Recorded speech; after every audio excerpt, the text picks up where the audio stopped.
നമ്മുടെ നാട്ടിലുള്ള ടെലികോം കമ്പനികളെല്ലാം കൂടെ കൂടിയിട്ട് നമുക്കൊരു 8ന്റെ പണി തന്നിട്ടുണ്ട്. പക്ഷേ ആരും അതിനെപ്പറ്റി ഒന്നും പറഞ്ഞു കേൾക്കുന്നില്ല. സംഭവം വേറൊന്നുമല്ല, നമ്മുടെ ട്രായ് ഉണ്ടല്ലോ, അവർ കഴിഞ്ഞ വർഷം ഡിസംബറിൽ, അതായത് 2023 ഡിസംബറിൽ ഒരു സംഭവം പറഞ്ഞിട്ടുണ്ടായിരുന്നു, സാധാരണക്കാരായിട്ടുള്ള ആൾക്കാർക്ക് വേണ്ടിയിട്ട് ഒരു വോയിസ് ഓൺലി പ്ലാൻ കൊണ്ടുവരുമെന്നുള്ളത്.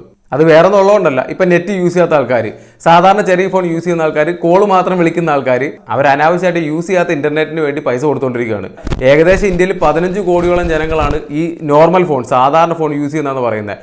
അപ്പോൾ ഈ 15 കോടി ആൾക്കാരും യൂസ് ചെയ്യാത്ത ഇന്റർനെറ്റിന് വേണ്ടി പൈസ കൊടുക്കുന്നുണ്ട്. അപ്പോൾ അങ്ങനെയുള്ള ആൾക്കാർക്ക് വേണ്ടിയിട്ടാണ് പുതിയൊരു പ്ലാൻ കൊണ്ടുവരണമെന്ന് പറഞ്ഞത്. ഇവിടെയാണ് ടെലികോം കമ്പനികൾ നമുക്ക് 8ന്റെ പണി തന്നത്. വേറൊന്നുമല്ല, അവർ ചെയ്ത കാര്യം എന്താണെന്ന് വെച്ചിട്ടുണ്ടെങ്കിൽ, ഓൾറെഡി എക്സിസ്റ്റിംഗ് ആയിട്ട് പ്ലാൻ ഉണ്ടല്ലോ. ഇപ്പം എയർടെലിനൊക്കെ 550 രൂപയുടെ ഒരു പ്ലാൻ ഉണ്ടായിരുന്നു. എയർടെലിൽ 550 രൂപയുടെ പ്ലാനിന് പകരമായിട്ട് കൊണ്ടുവന്നത് 469 രൂപയുടെ പ്ലാനാണ്. അതായത് ഈ 469 രൂപയുടെ പ്ലാനിനകത്ത് നമുക്ക് അൺലിമിറ്റഡ് ആയിട്ട് കോൾ കിട്ടും. പക്ഷെ നമുക്ക് നേരത്തെ 550 രൂപയുടെ അതിനകത്ത് കിട്ടിയിരുന്ന 6 GB ഡാറ്റ അവരങ്ങോട്ട് കട്ട് ചെയ്ത് ഡാറ്റ കിട്ടിയില്ല. പിന്നെ നമുക്ക് SMS നോക്കാനാണെന്നുണ്ടെങ്കിൽ 100 SMS കിട്ടിയിരുന്നിടത്ത് 900 SMS ആക്കി. അതായത് SMS എണ്ണം കൂട്ടി. പക്ഷേ വാലിഡിറ്റി 84 തന്നെ, വാലിഡിറ്റിയിൽ മാറ്റമൊന്നുമില്ല. ഒന്ന് ആലോചിച്ച് നോക്കി, ഈ വോയിസ് ഓൺലി പ്ലാൻ എന്നൊക്കെ പറയുമ്പോൾ ഞാൻ ആലോചിച്ചിരുന്നത് സത്യം പറഞ്ഞാൽ ഒരു 100 രൂപ 150 രൂപ താഴെയൊക്കെ വരുന്ന പ്ലാനാണ്. ആ ഒരു പ്ലാനിൽ അൺലിമിറ്റഡ് കോൾ കിട്ടിയാൽ കുഴപ്പമില്ലല്ലോ. അപ്പോൾ നമ്മുടെ സാധാരണ യൂസ് ചെയ്യാതിരിക്കുന്ന വീട്ടിലിരിക്കുന്ന ഫോണുകളൊക്കെ നമുക്ക് അങ്ങനെ റീചാർജ് ചെയ്ത് വെക്കാമെന്നാണ് ഞാൻ ഓർത്തത്. പക്ഷേ ഇതിപ്പോൾ നമുക്ക് മിനിമം 470 രൂപയൊക്കെ റീചാർജ് ചെയ്യണം. എയർടെലിന് മാത്രമല്ല, ജിയോയുടെ കാര്യത്തിൽ ഒരു മാറ്റവും ഇല്ല. 479 രൂപയുടെ നേരത്തെ പ്ലാനിൽ അൺലിമിറ്റഡ് കോളും 6 GB ഡാറ്റയും 100 SMS അതുപോലെ തന്നെ 84 ദിവസം വാലിഡിറ്റിയും കിട്ടിയിരുന്നു. ആ സ്ഥാനത്ത് ഇപ്പം 448 രൂപയ്ക്ക് അൺലിമിറ്റഡ് കോളും ഡാറ്റ ഇല്ല, 100 SMS 84 ദിവസം വാലിഡിറ്റി. അതായത് ഇതിനകത്ത് നിന്ന് ഡാറ്റ മാത്രം കട്ട് ചെയ്ത് കളഞ്ഞിട്ട് 479 എന്നുള്ളത് 448 ആക്കിയിട്ടുണ്ട്. അതായത് ഒരു 30 രൂപ മാത്രം കുറവ് വരുത്തിയിട്ട് ഡാറ്റ ഒഴിവാക്കിയിട്ടുണ്ട്. ജിയോയുടെ കാര്യം പറയുമ്പോൾ ഏറ്റവും വലിയ ഉടായ്പ പറഞ്ഞിരിക്കുന്ന ഇയർലി പ്ലാനിനകത്താണ്. അത് കട്ട ഉടായ്പാണ്. 1899 രൂപയുടെ നേരത്തെ പ്ലാനിനകത്ത് അൺലിമിറ്റഡ് കോളും 24 GB ഡാറ്റയും 100 SMS കിട്ടിയിരുന്നു. അതിൻ്റെ വാലിഡിറ്റി നമുക്ക് 336 ദിവസമായിരുന്നു. അതിപ്പോൾ അവർ 1958 രൂപ ആക്കിയിട്ടുണ്ട്. അതായത് ഏകദേശം 60 രൂപയോളം കൂട്ടിയിട്ട് അൺലിമിറ്റഡ് കാള് കിട്ടും. പക്ഷെ ഒറ്റ ഡാറ്റയും കിട്ടിയില്ല, ഡാറ്റ അവർ കട്ടി കളഞ്ഞിട്ടുണ്ട്. അതുപോലെ തന്നെ വാലിഡിറ്റി 336 എന്നുള്ളത് 365 ആക്കിയിട്ടുണ്ട്. ഒന്ന് ആലോചിച്ച് നോക്കുക, ഡാറ്റ കട്ട് ചെയ്തപ്പോഴും അവർ 60 രൂപയുടെ കൂട്ടുമാണ് ചെയ്തിരിക്കുന്നത്. ജിയോയുടെ കാര്യത്തിൽ ഒരു പോസിറ്റീവ് ഉള്ളത്, നമുക്ക് ഒരു മാസത്തേക്ക് വേണ്ടി വാലിഡിറ്റി വേണേൽ കിട്ടും. അതായത് 189 രൂപയ്ക്ക് റീചാർജ് ചെയ്തിട്ടുണ്ടെങ്കിൽ നമുക്ക് ഒരു മാസത്തേക്ക് വാലിഡിറ്റി കിട്ടും. അതിനകത്ത് അൺലിമിറ്റഡ് കോളും 2 GB ഡാറ്റയും കാര്യങ്ങളൊക്കെ കിട്ടും. പക്ഷേ എയർടെലിൻ്റെ കാര്യത്തിലാണെന്നുണ്ടെങ്കിൽ നമുക്ക് മിനിമം 3 മാസത്തേക്ക് റീചാർജ് ചെയ്യാൻ പറ്റുള്ളൂ. അതുകൊണ്ട് തന്നെ മാസം റീചാർജ് ചെയ്ത് പോകുന്ന ആൾക്കാരാണെന്നുണ്ടെങ്കിൽ ജിയോ ആയിരിക്കും ബെറ്റർ. ഐഡിയയുടെ വോഡാഫോണിൻ്റെ കാര്യം പറയാനാണെന്നുണ്ടെങ്കിലും പ്രത്യേകിച്ച് എടുത്തു പറയേണ്ട കാര്യമൊന്നുമില്ല. എയർടെലും ജിയോയും പോലെ തന്നെയാണ്, വലിയ മാറ്റമൊന്നുമില്ല, ഏകദേശം സെയിം പ്ലാനുകളാണ്. ആകെ ഒരു മാറ്റമുണ്ടെന്ന് പറയാനുള്ളത് പിന്നെയും BSNLന്റെ കാര്യത്തിലാണ്. ഏറ്റവും കുറഞ്ഞ പ്ലാൻ ഉള്ളത് BSNL ആണ്. അതായത് 439 രൂപ, വലിയ കുറവൊന്നുമല്ല. മറ്റേതിനകത്തൊക്കെ 470 ഉള്ളപ്പോൾ ഇതിനകത്ത് 439 കൊടുത്താൽ മതി.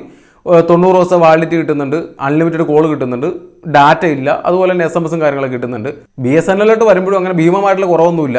തമ്മിപ്പേദം തൊമ്മെന്ന് പറയുന്ന പോലെ ഉള്ളതിൽ കുറവ് BSNL ആണ്, അത്രേ ഉള്ളൂ. ഇപ്പോൾ നമ്മൾ റീചാർജ് ചെയ്യുമല്ലോ, അതായത് ഡാറ്റ റീചാർജ് ചെയ്യുമല്ലോ. നമുക്കിപ്പോൾ നെറ്റ് യൂസ് ചെയ്യണം, കുറച്ച് കൂടുതൽ നെറ്റ് യൂസ് ചെയ്യണമെന്നുണ്ടെങ്കിൽ ചിലപ്പോൾ നമ്മൾ ഒരു ദിവസത്തേക്കൊക്കെ വേണ്ടിയിട്ട് റീചാർജ് ചെയ്യുമല്ലോ, ചെറിയൊരു എമൗണ്ട് വെച്ചിട്ട്. ആ റീചാർജിങ്ങിലും വേറെ ഉടായ്പുണ്ട്. എയർടെലിൻ്റെ കാര്യം നോക്കാനാണെന്നുണ്ടെങ്കിൽ നമ്മൾ 77 രൂപയ്ക്ക് റീചാർജ് ചെയ്തിട്ടുണ്ടെങ്കിൽ നമുക്ക് 4 GB ഡാറ്റയും കിട്ടുമായിരുന്നു. അതുപോലെ തന്നെ ബേസ് പ്ലാൻ്റെ അത്ര തന്നെ വാലിഡിറ്റി കിട്ടുമായിരുന്നു. പക്ഷേ ഇപ്പോൾ നമ്മൾ റീചാർജ് ചെയ്യാനാണെന്നുണ്ടെങ്കിൽ എയർടെലിൻ്റെ റീചാർജ് ചെയ്ത് 77 റീചാർജ് ചെയ്താൽ 4 GB വരെ നമുക്ക് 5 GB ഡാറ്റ കിട്ടും. പക്ഷേ വാലിഡിറ്റി നമുക്ക് 7 ദിവസമേ കിട്ടുള്ളൂ. അതായത് നമുക്ക് നേരത്തെ നമ്മുടെ പ്ലാൻ എത്രയുണ്ടോ, അതായത് 1 മാസമാണോ 2 മാസമാണോ എത്രയാണോ നമ്മൾ റീചാർജ് ചെയ്തിട്ടുള്ളത് അത്രയും നാൾ നമുക്ക് വാലിഡിറ്റി കിട്ടുമായിരുന്നു. പക്ഷേ ഇപ്പോൾ നമുക്ക് എയർടെലിനകത്ത് 7 ദിവസത്തെ ഡാറ്റ വാലിഡിറ്റിയാണ് കിട്ടുന്നത്. എയർടെലിന് മാത്രമല്ല, എയർടെലുമായിട്ട് കമ്പയർ ചെയ്യുമ്പോഴത്തേക്കും ജിയോ വെറും ദുരന്താണെന്ന് പറയാം. ജിയോയിൽ നമുക്ക് നേരത്തെ 19 രൂപയ്ക്ക് റീചാർജ് ചെയ്ത് 1 GB ഡാറ്റ കിട്ടുമായിരുന്നു. അതുപോലെ തന്നെ ബേസ് പ്ലാൻ്റെ തന്നെ വാലിഡിറ്റിയും കിട്ടുമായിരുന്നു. 29 രൂപയ്ക്ക് റീചാർജ് ചെയ്ത 2 GB ഡാറ്റയും ബേസ് പ്ലാൻ്റെ വാലിഡിറ്റിയും കിട്ടും. 69 രൂപയ്ക്ക് റീചാർജ് ചെയ്ത 6 GB ഡാറ്റ അതുപോലെ തന്നെ ബേസ് പ്ലാൻ്റെ വാലിഡിറ്റിയും കിട്ടുമായിരുന്നു. പക്ഷേ ഇപ്പോൾ നമ്മൾ നോക്കാനാണെന്നുണ്ടെങ്കിൽ ജിയോയുടെ 19 രൂപയ്ക്ക് റീചാർജ് ചെയ്തിട്ടുണ്ടെങ്കിൽ 1 GB ഡാറ്റ കിട്ടും. പക്ഷേ അതിൻ്റെ വാലിഡിറ്റി വെറും 1 ദിവസമാണ്. നേരത്തെ നമുക്ക് ബേസ് പ്ലാനിനോടൊപ്പം തന്നെ വാലിഡിറ്റി കിട്ടിക്കൊണ്ടിരുന്നിടത്ത് ഇപ്പോൾ നമുക്ക് 1 ദിവസമാണ് വാലിഡിറ്റി കിട്ടുന്നത്. അതുപോലെ തന്നെ 29 രൂപയ്ക്ക് റീചാർജ് ചെയ്താൽ 2 GB ഡാറ്റ കിട്ടും. അതുപോലെ തന്നെ 2 ദിവസത്തെ വാലിഡിറ്റി കിട്ടും. 69 രൂപയ്ക്ക് റീചാർജ് ചെയ്തിട്ടുണ്ടെങ്കിൽ 6 GB ഡാറ്റ കിട്ടും. അതുപോലെ തന്നെ 7 ദിവസത്തെ വാലിഡിറ്റി കിട്ടും. ഒന്ന് ആലോചിച്ച് നോക്കി, എത്രമാത്രം പകൽക്കൊള്ളയെന്ന് ആലോചിച്ച് നോക്കി. നേരത്തെ നമുക്ക് എത്രയാണോ നമ്മുടെ വാലിഡിറ്റി അത്രയും കിട്ടിയിരുന്ന സാധനത്ത് നിന്ന് 1 ദിവസവും 2 ദിവസവും 3 ദിവസവും ഒക്കെയാണ് വാലിഡിറ്റി തരുന്നത്. പകൽക്കൊള്ള എന്നല്ല, പിടിച്ചു പറയുന്നതിന് പറയണം. മെയിനായിട്ട് കമ്പനികൾ ഇത് എന്തുകൊണ്ടാണ് ചെയ്യുന്നതെന്ന് ഞാൻ മനസ്സിലാക്കിയത്, നേരത്തെ പറഞ്ഞല്ലോ 15 കോടി ജനങ്ങൾ സാധാരണ ഫോണുകൾ ഉപയോഗിക്കുന്ന ആൾക്കാരുണ്ടെന്ന് പറഞ്ഞല്ലോ. ഇപ്പോൾ ഒരു പ്ലാനിനകത്ത്, അതായത് നേരത്തെ പ്ലാനിനേക്കാളും ഒരു 100 രൂപ കുറച്ച് കൊടുത്തെന്ന് വെച്ചു റീചാർജ് ചെയ്യാനായിട്ട്. അതായത് നമ്മളിപ്പം ഡാറ്റ ഒഴിവാക്കി കഴിഞ്ഞാൽ 100 രൂപ കുറച്ച് തന്നെന്ന് വെച്ചു.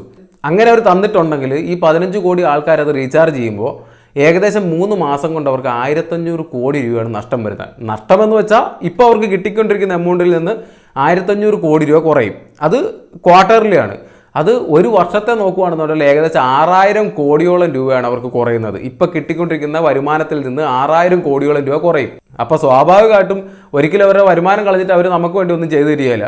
പക്ഷെ അതിലൊന്നും കാര്യമില്ല. നമ്മളിപ്പോൾ ഉപയോഗിക്കാത്തൊരു സാധനത്തിന് വേണ്ടിയിട്ട് പൈസ കൊടുത്തിട്ട് മൾട്ടിനാഷണൽ കമ്പനികളെ വളർത്തണമെന്ന് പറഞ്ഞാൽ നടക്കുകയല്ലോ.